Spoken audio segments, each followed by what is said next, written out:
Happy New Year! April Fools. Happy Mercury retrograde. Aries, Mercury spinning dizzy as it goes in to fool us all. Welcome, I'm Michael Moon in the Temple of Sound, and just thought I'd give a little astrological fun update for these possibly fun, possibly quite intense times we are in. So happy April. And indeed, we are April Fool. First of all, let's start with that. What is April Fools? The funny thing is, we don't even know. There are ideas.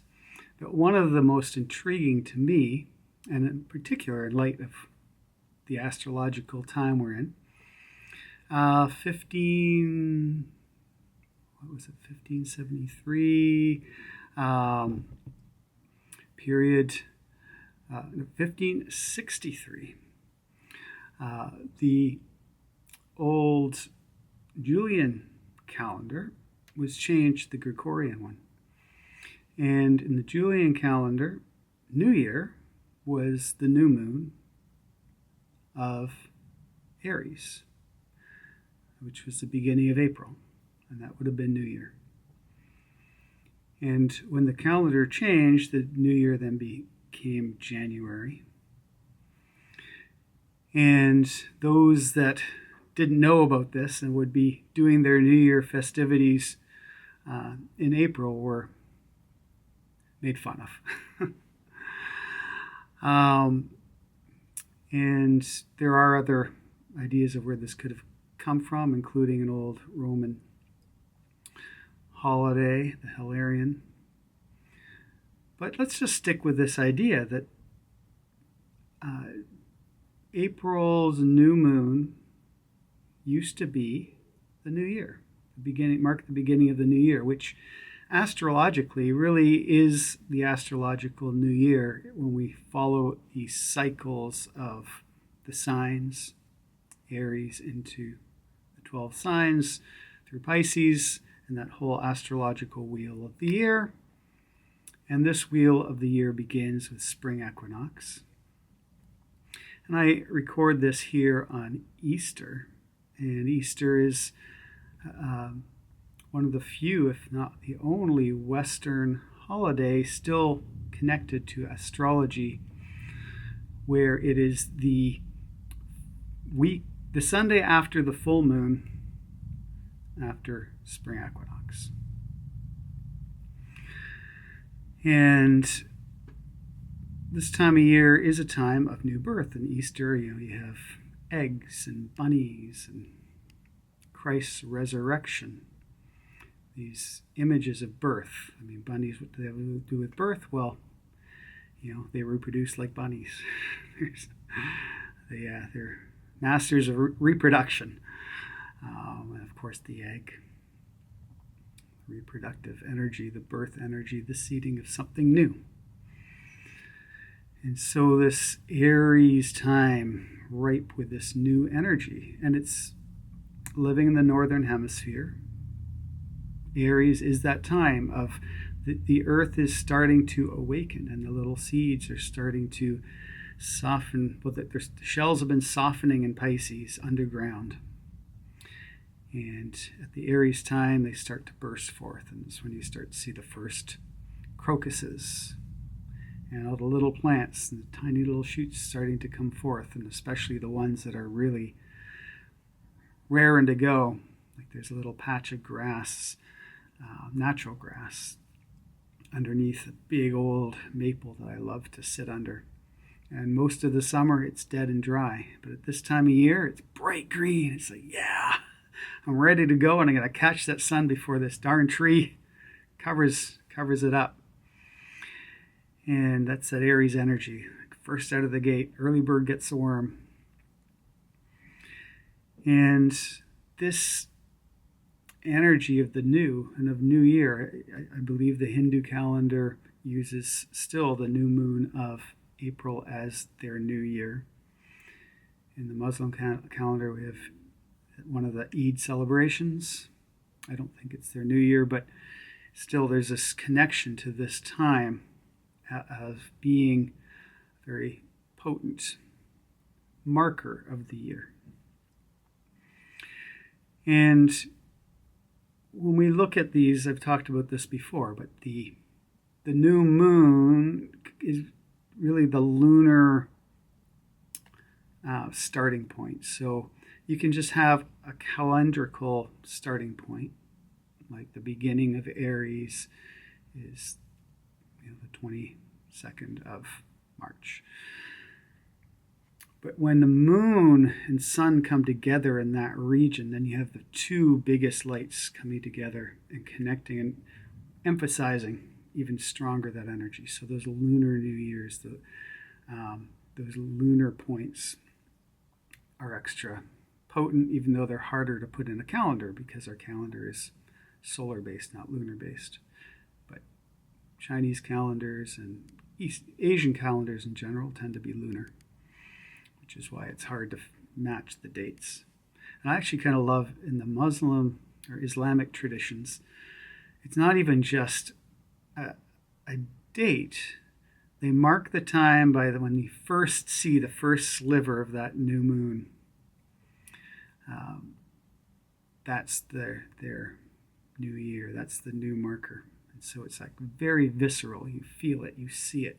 And that's what I love about astrology, is when you can connect it to something that's very real in your life, to feel the cycles and then connect it to something both ritualistically as well as just feeling-wise, energetically, to align with these things, is something we've forgotten in many ways in our culture. But you can see to this day we have things like Easter and Eid and the Hindu New Year,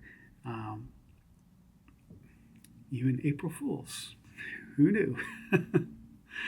To have these little ritualistic things. And I love April Fool because it's so Aries. It's just like, Aries is thought of as, well, part of its thing is the warrior nature of Mars, that Aryan energy. But it's also very playful, very new, very innocent. And so this bursting forth of energy at this time. And this particular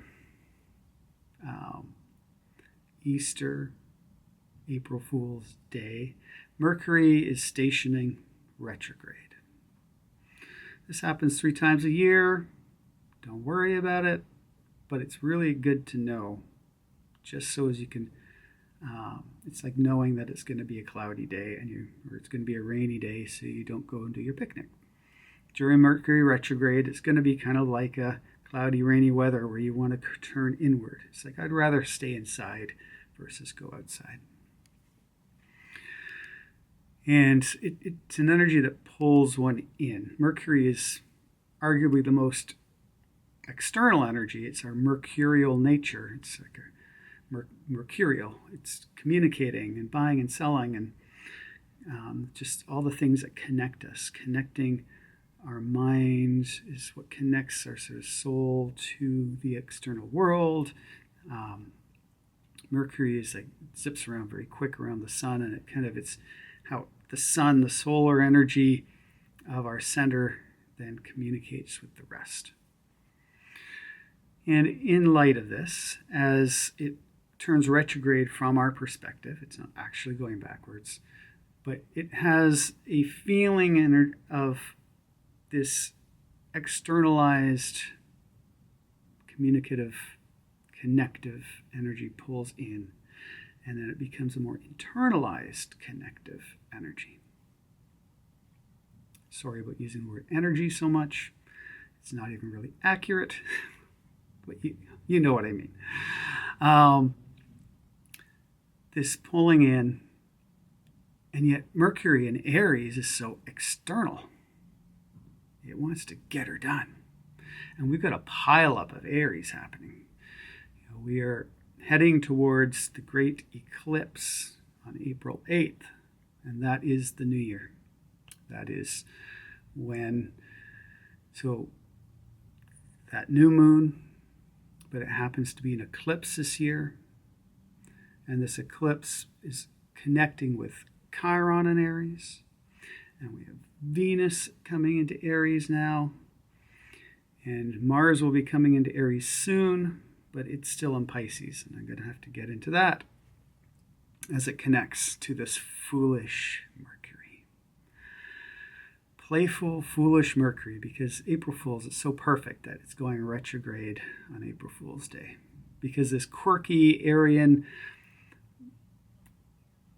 putting out that quickness is being pulled in, and life can kind of play jokes on us at this time in a way. Things can happen, things can go wrong, and if we don't take it seriously and we just go with it, it can actually be very fun and very enlightening. I think that's a great word for this time, enlightening. But to take it with that funness, because otherwise we're going to jumble and fall. It's kind of like the clown energy that's always like everything it does goes wrong. It's like you're at the starting gate, Aries, and you're ready to like run the race, and you've got it all planned out, and then the starting thing goes, and then you trip and you fall on your face. You're just like, after all that. And if you take it seriously, it's very upsetting. If you can laugh at yourself, see how ridiculous the whole thing is, it can be okay. And in fact, it might set you on a whole new course. And that's the key here. So things can come out at left field. Things can feel wonky. And yet there's a new course developing. But the trick is, it's going to feel like it's something that you've got to do, Aries. And yet, the Mercury going retrograde is pulling inside. So it's something maybe eventually you have to do, but it might be something you need to discover. Discovery, something that's another Aries energy. To discover something, to be a pioneer. And this is pioneering something inside of you that you might not have seen before, might have known about yourself. And in light of that, we have, as I mentioned, this pileup of Aries coming towards this new moon, this eclipse. But it's all ruled by Mars. Aries is ruled by Mars. But Mars being in Pisces, Mars wants to move ahead, and yet in Pisces, it's like it's lost at sea. And so there's this Mercury retrograde pulling in. The ruler of all this Aries is in Pisces, and most importantly, right at the time of the eclipse, conjunct Saturn. So it's being pulled into still point. Mars wants to go into battle with all that Aries. It wants to get her done, finish it off. And all the signs are saying stop, hold, retreat, pull back, go inside, reevaluate, discover something new, a new way of doing something for you in your life. And I offer these things as tidbits that can hopefully trigger you into things. So as stuff comes up in your life, you can kind of find what part of this resonates and kind of go, oh yeah, okay, I'm pushing here and it's not working. Right. Come back, reevaluate. And so, especially with Aries, Pisces, this isn't something to figure out. It's something to feel. It's something to experience. That's another great word for this time, experiencing. So Aries, in its exploratory way, is all about experiencing. Pisces, in its very diffuse way, is all about experiencing. The two together, it's a beautiful connection to be able to just experience something new inside. And in that, we are the Chiron. The Chiron conjunct the eclipse. So what are we experiencing? How do I say this? We're experiencing our brokenness. We're experiencing something that is not quite right. As I have a party going on outside my door by the sound of it. Something not quite right. The imperfection.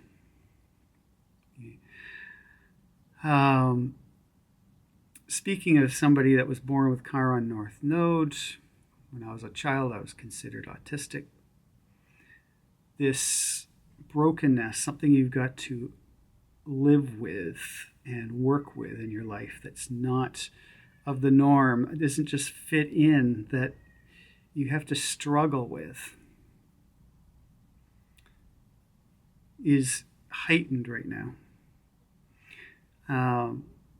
You might find broken parts of yourself coming up, places where, again, that Aries energy wants to kind of move forward, and yet it just isn't working. It's not you. You can't, it's just all crumbling around you. Maybe you don't have the energy. Maybe it's just, there's something that can feel like it's getting in the way. And what's important is to be okay with that, to feel that, to sit in it, to explore it, to experience that discomfort, that pain, that impossibility, but not as a defeat, but as a surrender, as a coming into that broken place, while the Pisces part of this and the Aries part, the other side, is keeping the vision, keeping the opening, the possibility that there's a new solution, there's something that can come through this as you are. And that's a really important statement, as you are, because I think in some ways the key to this whole eclipse is I am that I am. I am that I am.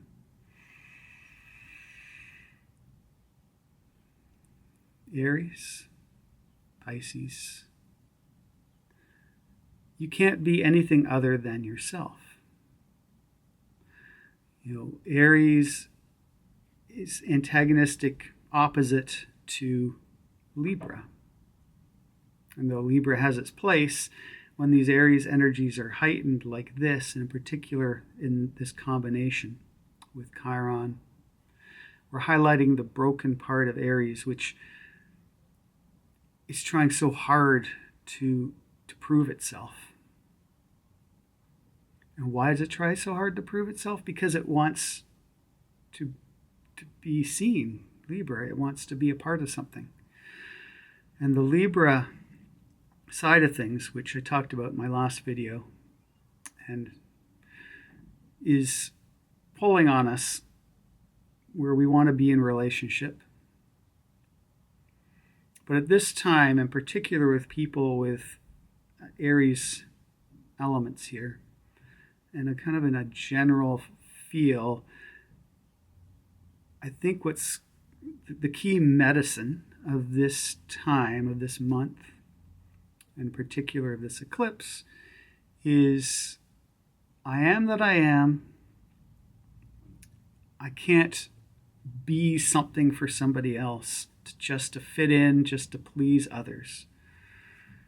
That whole struggle of trying to please others and fit in and do the right thing is broken right now. This energy doesn't want that. It wants your individual power to shine through, but as you, not as something you're proving, and not as something you are accomplishing, but just something you are being. This being you. That's pure Aries. But with Chiron, it's like the brokenness of that. To just be you it feels wrong. It feels broken. You're not enough. It feels like you're not enough. But you are enough.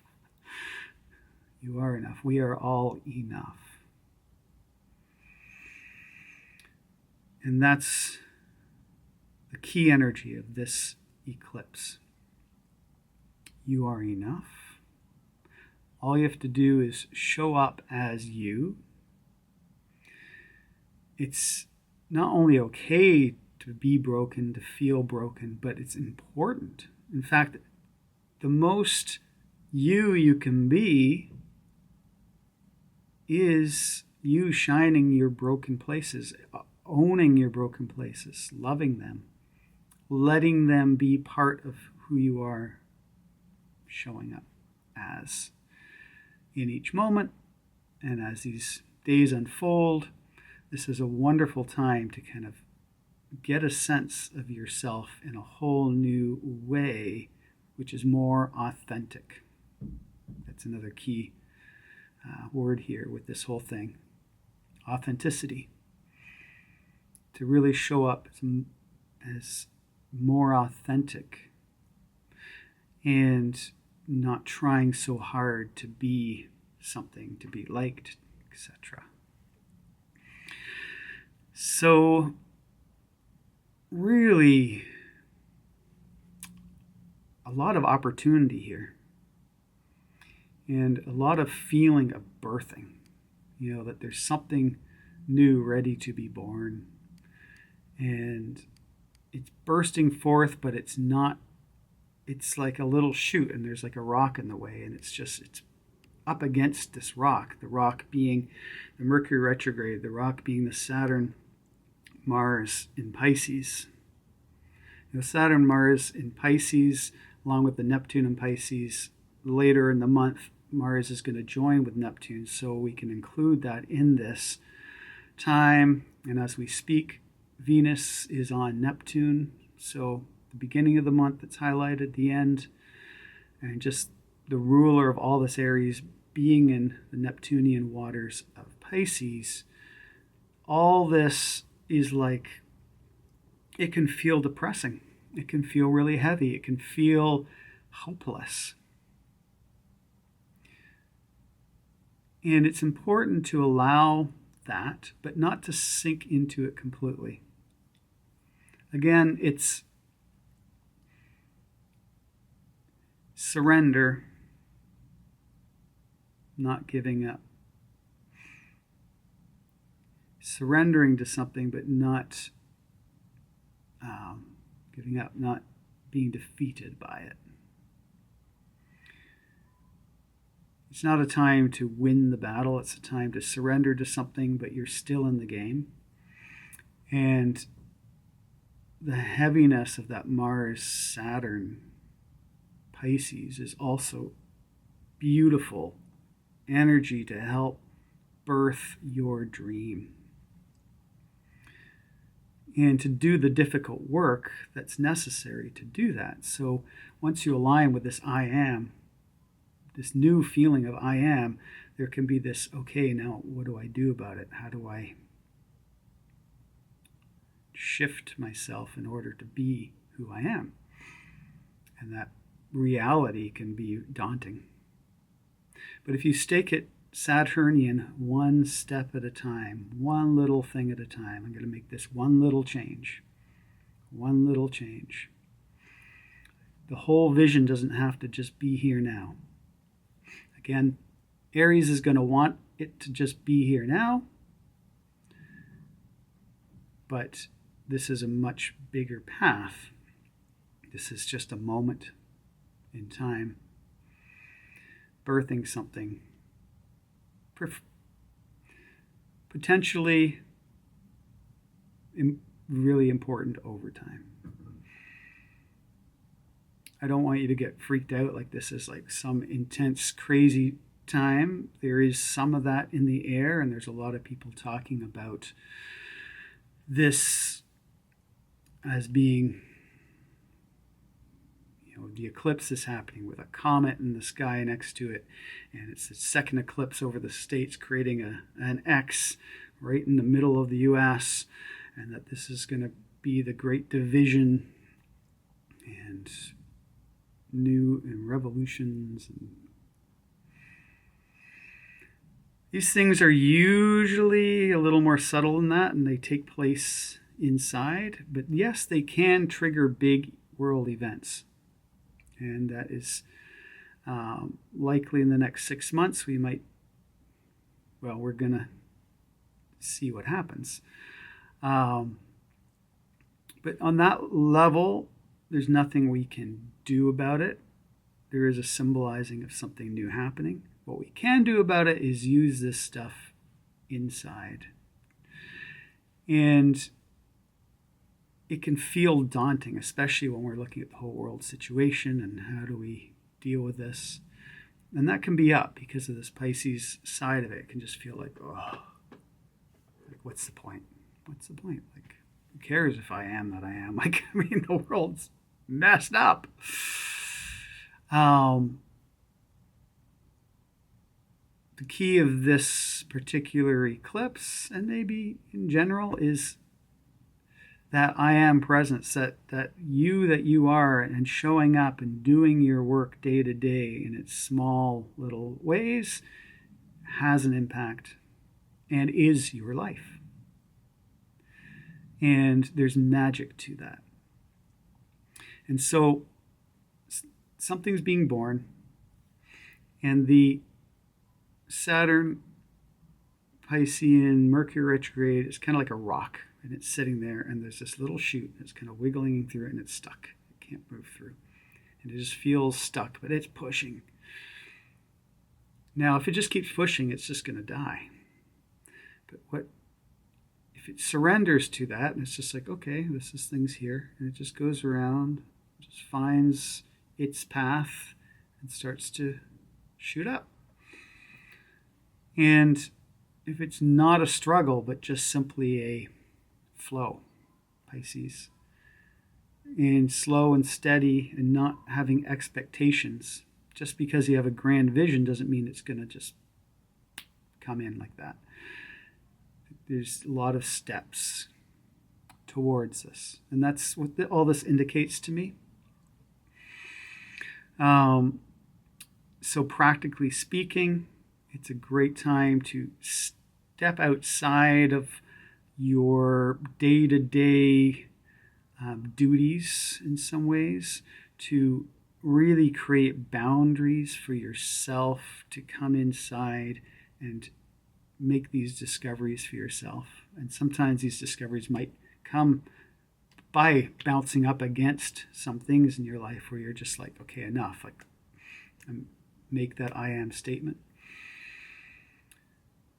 But again, it's not just to push through with a sword isn't going to work. Sometimes you do need to bring that sword out, and you're going to feel it. But the key here is the intuition. So the Piscean intuitive part. Both Aries and Pisces are intuitive signs in a very different way. So together, it can be very intuitive. And to really feel what wants to come through, but is it time? How do you do it? What's needed? This can be a great time to write your goals out. A really good time for that. Maybe the best time, certainly of the year, but maybe even much bigger than that. Maybe the best time in the next 20 years to really seed your goals and to kind of tune into what they want, what life wants of you. And if you don't connect with that, don't worry about it. This is not about forcing anything. In fact, it's the opposite. It's about letting things be. So, in light of that, just keep moving forward and trust what shows up. And where all this is ultimately blossoming is we have this wonderful Jupiter-Uranus conjunction happening April 20th, but really all month for the next few months. It's been happening really for a year.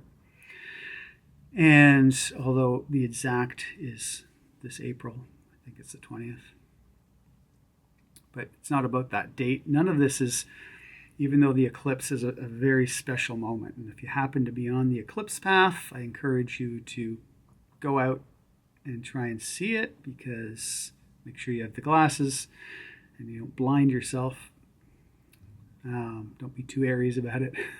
That's Saturn. Discipline in there. But at the same time, don't be disappointed if it's cloudy and rainy. Because with this energy, it could very well be that energy of disappointment, that energy of the expectations, and trust how life shows up. And use it. You know, if something's not working out, this is the Mercury retrograde time, so you kind of have to go with the unexpected. And that playful Mercury, that April Fool's Mercury, Mercury retrograde like this, it's also, as it stations direct near the end of the month, it's going to be right on Chiron, or near Chiron, right on the north node of the moon. So it's connected to this eclipse, it's connected to Chiron, it's connected to, and the Mercury Chiron with the retrograde, to me, is the other side of Mercury, the psychopomp side of Mercury, the messenger to the underworld, who's able to go inside and find information, collect things from the unconscious, from the depths, from things that are unseen, unknown. And in particular, as I sort of already mentioned, the information that comes through difficulty, Chiron, that how our brokenness, our wounds, our illnesses have information to teach us. And as they teach us, because we're forced, if you have an illness, you're forced to deal with that day in and day out. That if you don't just resist that, but you work with it, it's teaching you. And then you have that ability to teach others and help others and gain a very unique understanding of life through that journey. And that is the Chironic energy. And this is very prominent this month. Very prominent this month. Going inside. So, again, the things that we want to do and we want to make happen can sometimes not go the way we want. It's okay. They're still moving in the right direction. Just don't push it. Let things flow. Let things flow. Then again, they move to this Jupiter-Uranus conjunction, which is a once every 14-year cycle. It's a very uplifting cycle. It's one that usually brings it's another seeding kind of energy. So it can seed whole new ideas in the collective. And a lot of inventions get created around these times. A lot of new styles of art get formed. In this regard, they are in Taurus, and it's a very change-making combination. They want to seed something new. Taurus is the most stable, earthy sign in the zodiac. It's the most stubborn. It's the most resistant to the new. So it can create some tension there. But ultimately, this new energy is really wanting to be physicalized, Taurus, to come into to form. And this is key here. So to create new forms. In my next talk, I will talk a lot more about this as it pertains to the next few years. But as it stands right now, the Taurus, the awakener, Uranus, and Jupiter, the expander, but also the society's kind of hope and faith, where things are moving, coming together. It's like these flashes of new ideas that want to push society forward, coming into some kind of a form. And this can be revolutions in technology. But in this case with Taurus, it's like to maybe humanize technology a little more, to bring things. One of the things that might show up is, all the new technology we're doing takes a lot of energy. Where's this energy going to come from? We need to create new ways of building energy. I think in the next few years, we are going to get new ways, cleaner ways of doing energy. Taurus being the earth as well, green technologies. And how do we bridge the old and new in terms of sustaining Earth and yet moving forward with the technology? And how do we find that balance? And as Pluto has entered Aquarius, we have 20 years of challenging our technology. And so this huge burst of technology, the Aquarius Pluto, is going to explode that even further. This Uranus, as it moves into Gemini, is going to explode that further, etc., etc. I'll talk about that in another video. But there's also, at this point, a challenge to that, unearthing all the problems that it can bring. And I think this Jupiter-Uranus is seeding some solutions.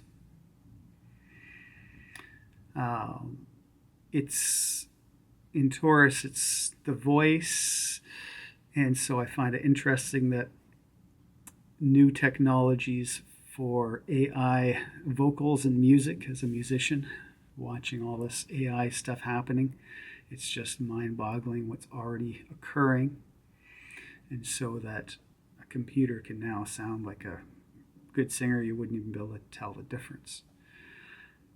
Freaky, but it's happening. Uranus, Jupiter, Taurus. But in light of that, there's going to be, the polarity is to understand the beauty of the imperfect that I've been talking about this whole time, and the beauty of what is unique in us that makes us human, and that broken place is part of that, and the idea of the perfect computer simulation of things is going to get old quickly. And that polarity, that revolution against that, to create, it's like this sort of cycle where new art is being created from the technology and new art is being created as an opposition to the technology. And new technology coming out of that, so the technology is creating problems, new technology is creating solutions.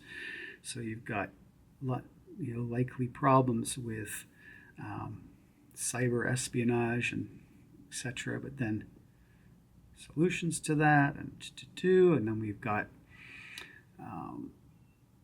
probably some new technologies around cleaning up the environment coming.